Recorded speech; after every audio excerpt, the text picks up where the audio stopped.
minsan po nalulungkot din kami kasi minsan yung mga banter, marami pa sana kaming banatan, pero overtime na, parang, or minsan nakakat pag sa editing. So kung magbibigyan kami ng mas mahabang oras, mas marami pa po kaming sayang mapapakita.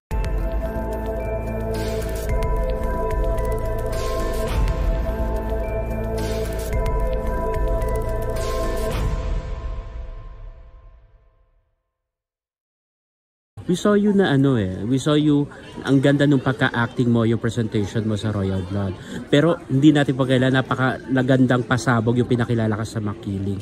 So how do you compare your acting there or yung characterization mo for the boat? Kasi trending din kasi yung Makiling. I would say na somehow may similarities sila. Kasi Tasha started to be good and then people hated her.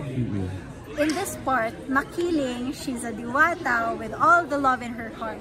But now she became Black Makiling. So same characters may balik. But I would say na now I'm more confident in terms of acting. And confidence is being built up with a lot of projects that we do throughout the years. Kasi nung sa Royal Blood, I would always compare myself na feeling ko baka hindi ko na-deliver ng maayos, baka pagalitan ako ni Direk, especially sa mga lines na masabit-sabit ako. Pero in Makiling, I'm more confident na kahit sumabit ako, I can have another reading.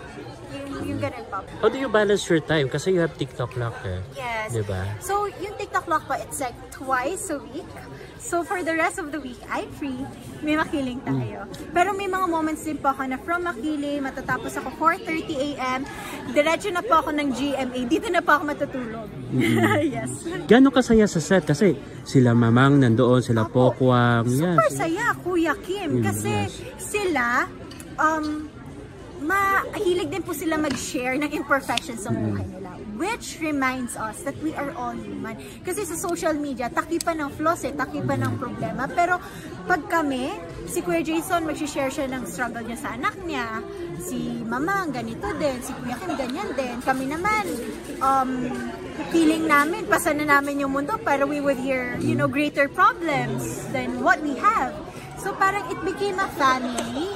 And in terms po na kailangan namin yung isa't isa, especially Kuya Kim, he's always there. Ito medyo lang, hindi natin mapagkakaila yung what's happening on the noontime show now. So did you imagine or thinking na kung sakali ipagkaloob sa TikTok Lock yung time slot na yon, so it will be an extended time slot for you? How do you feel? Or are you expecting? Or honestly, we're not expecting anything because wala naman pong sinabi sa amin na okay, papalit. Wala naman pong ganyan at all. However, if it's gonna be given to us as a host, I'm gonna take it with pride and honor. Kasi alam ko po na yung goal namin sa TikTok Lock is to deliver a happy show.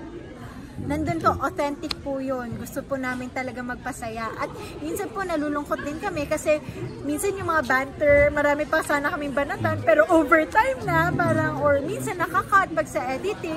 So kung magbibigyan kami ng mas mahabang oras, mas marami pa po kaming sayang mapapakita.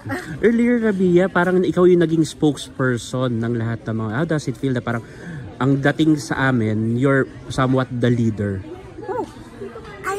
Wala naman pong sinabi na ako yung leader. It wasn't announced to me or it wasn't tasked to me. So, ayoko naman na mag-feeling or I think it has something to do with seniority kasi ako ba yung pinakamatanda.